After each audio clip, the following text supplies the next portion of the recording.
Thank you for that introduction, and thank you everyone for coming along. Today I'm going to talk about this mineral, zircon. It's only 300 to 50 microns in size, but it can tell us about some of the biggest features on Earth, continents, mountain chains and subduction zones, for example. These zircon grains contain unique isotopic and geochemical information which can inform us of the development of Earth's crust and ultimately its mineral fertility. In this talk, I'll be using uranium-led geochronology, hafnium oxygen isotopes and trace elements from zircon to map the evolution of the Delamerian Orogen, its changing architecture and its associated mineral prospectivity. These isotopic systems are reliant on the passage of geological time to create the unique signatures we measure, making crustal evolution genuinely a story only time will tell. So when we started the project, we had a few major questions around Delamerian Orogen. The first was, what is the spatial extent of the Orogen? Is the Delamerian arc a continuous or non-continuous belt? What exactly is the search space from a mineral systems perspective? What's the time-space evolution of the belt? How did the Orogen develop over time? What were the crystal sources involved and what ultimately was their mineral fertility? And can we map the spatial extent of those crystal sources? And ultimately, how does this all come together to impact the time-space mineral potential? And we want to define the search space and really help understand exploration risk, which ultimately feeds into exploration targeting. So let's talk a little bit about the temporal evolution of the Delamerian Orogen very briefly. There are four main phases to the Orogen itself. The first phase was a rift or passive margin phase at 830 to 515 MA. Then we move into the magmatic arc phase, to the Delamerian arc at 515 to 495 MA. Then the Delamerian Orogen itself at about 500 million years ago, into the post-orogenic phase at 495 to 460, which is actually almost twice as long as the arc phase. And then there was a hiatus of around 40 million years before we move into the Silurian Devonian magmatism at about 420, and this essentially reactivates the Delamerian margin at that time. So when we're doing the geochronology, we had a few aims of what we wanted to achieve, and they all feed back into those questions we had at the beginning. So we wanted to build on and test the current framework we see here. We wanted to further constrain the extent of the Delamerian arc rocks, especially at the eastern margin of the Orogen.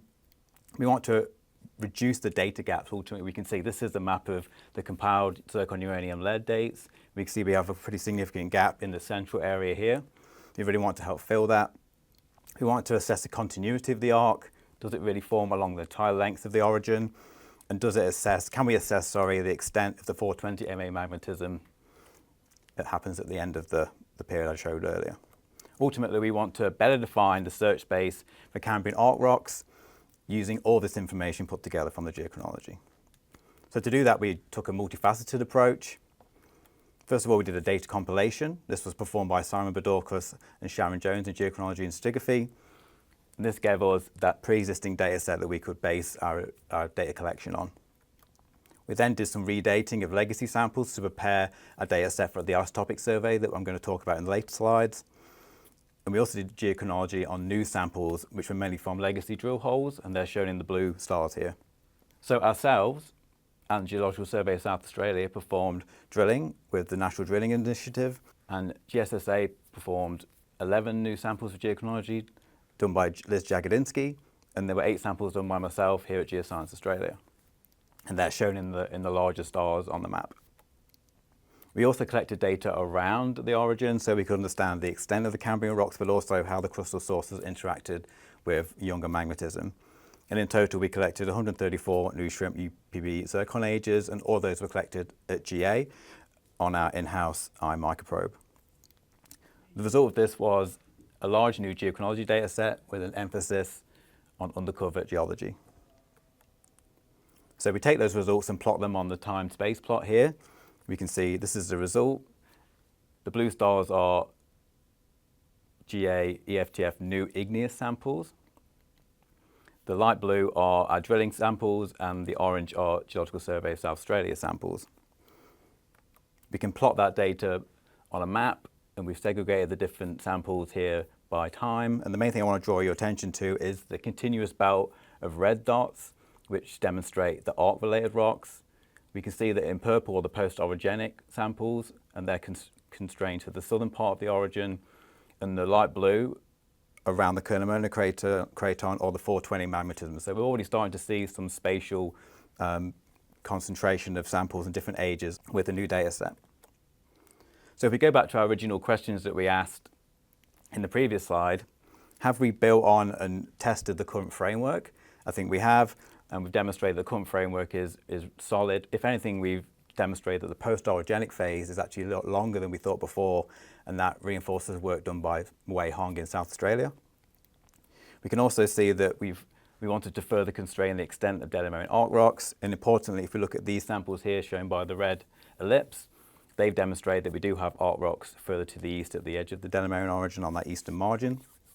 We also want to reduce the data gaps, particularly around the central Delamerian Orogen, and in this area here we now have 29 new samples, which has really helped us understand this area, and most of this, pretty much all of it, is under cover of the Murray Basin.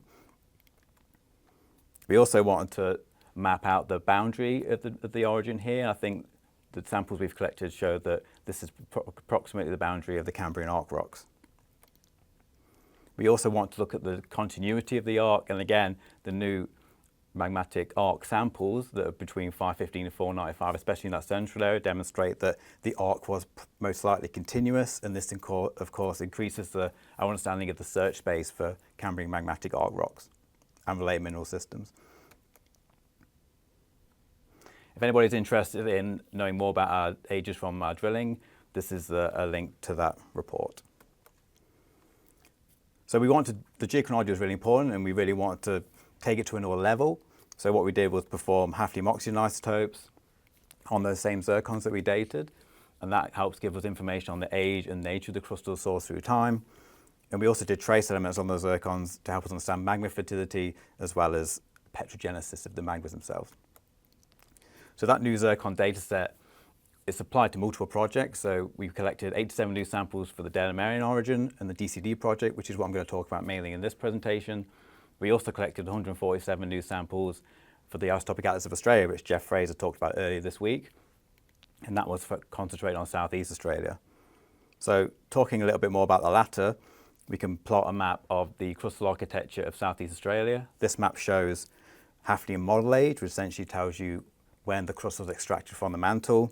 The orange and yellow colours are younger crust, more juvenile crust, and the blue to purple colours are older crust.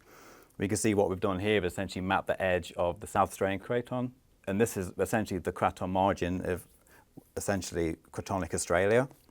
And the eastern margin of the cratonic area is probably very favourable for mineral systems because we know that craton margins are an important focus of magmas and fluids, especially for systems like nickel and sediment-hosted copper.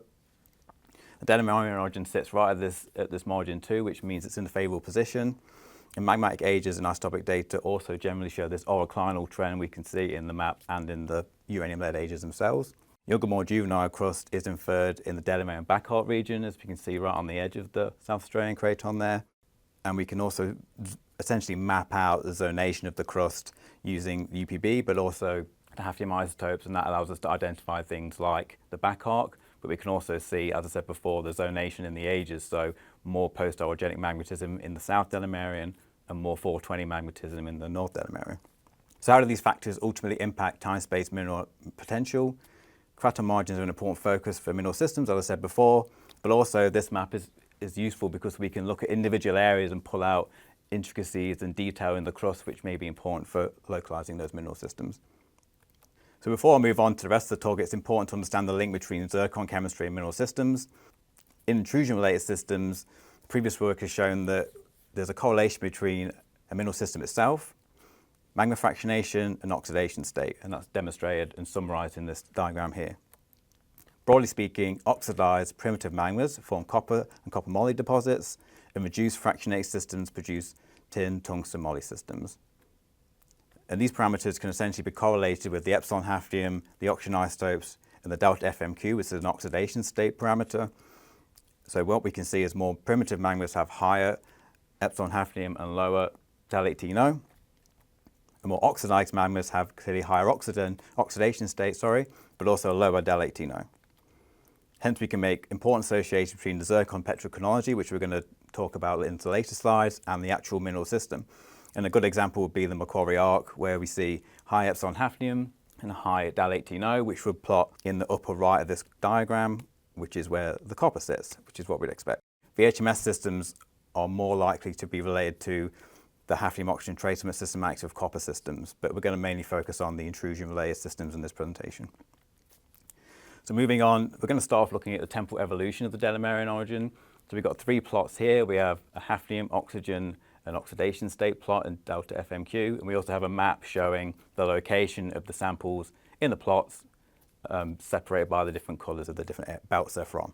Just to give you a little bit of a rundown of how each system works, in epsilon hafnium, everything above 0 is essentially mantle derived, everything below 0 is essentially crustally derived or old crust. In the oxygen, everything above the mantle field has essentially a sedimentary component.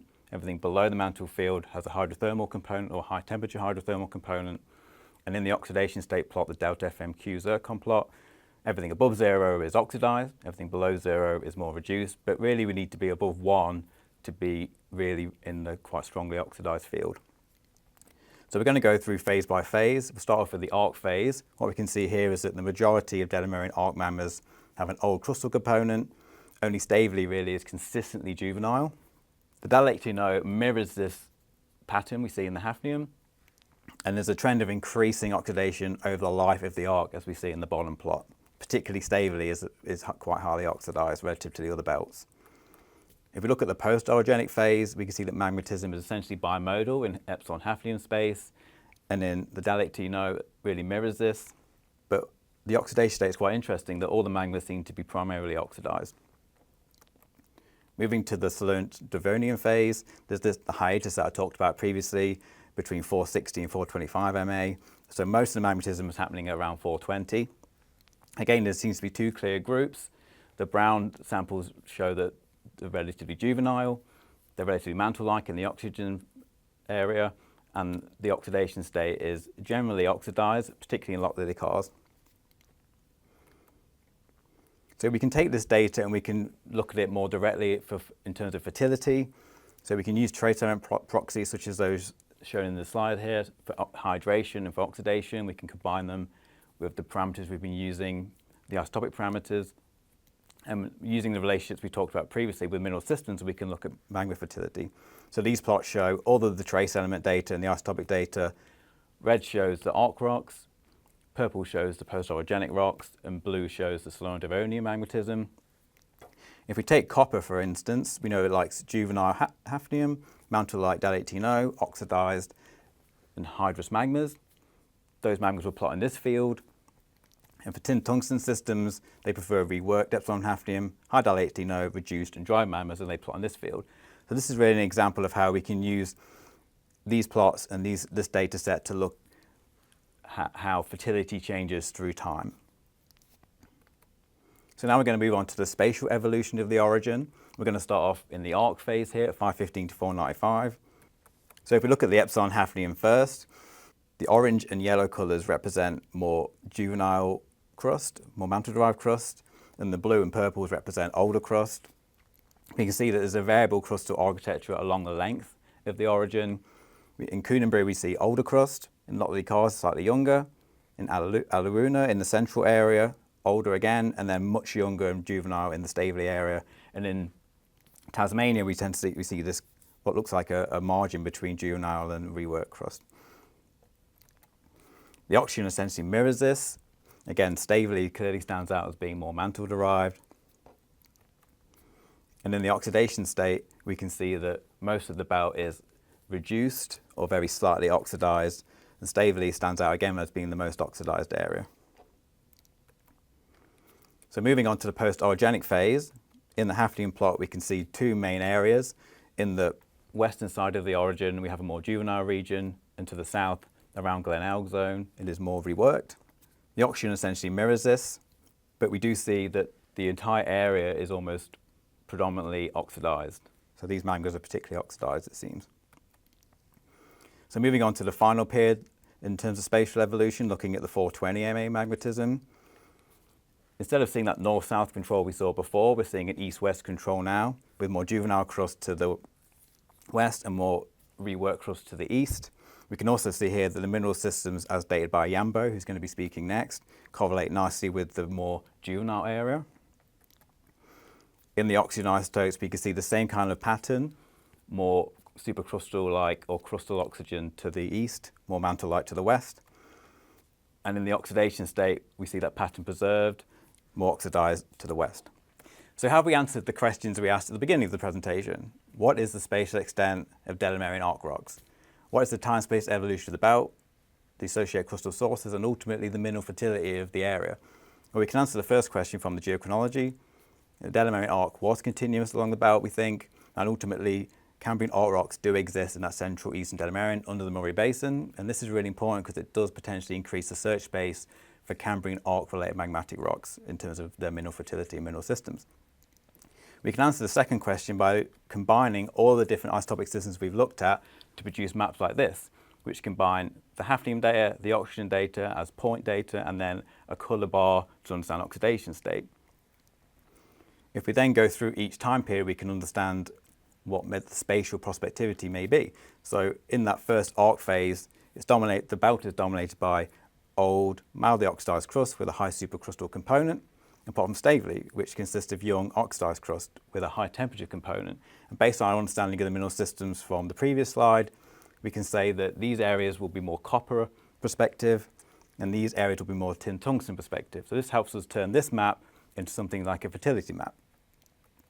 If we then move on to the post-orogenic phase, we identify these two zones, which the northern zone is more mantle-like and the southern zone is essentially more reworked crust. And that would mean that we have copper prospectivity here and tin tungsten prospectivity in these areas.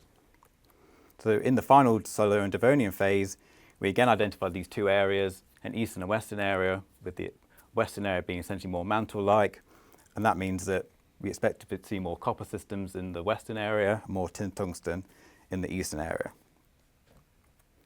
Together, this new knowledge can be used to inform area selection and ultimately define mineral system-specific search spaces, reducing exploration risk and hopefully expanding our ability to target in exploration more effectively. Thank you very much, and a big thank you to all of our collaborators and partners over the life of the project.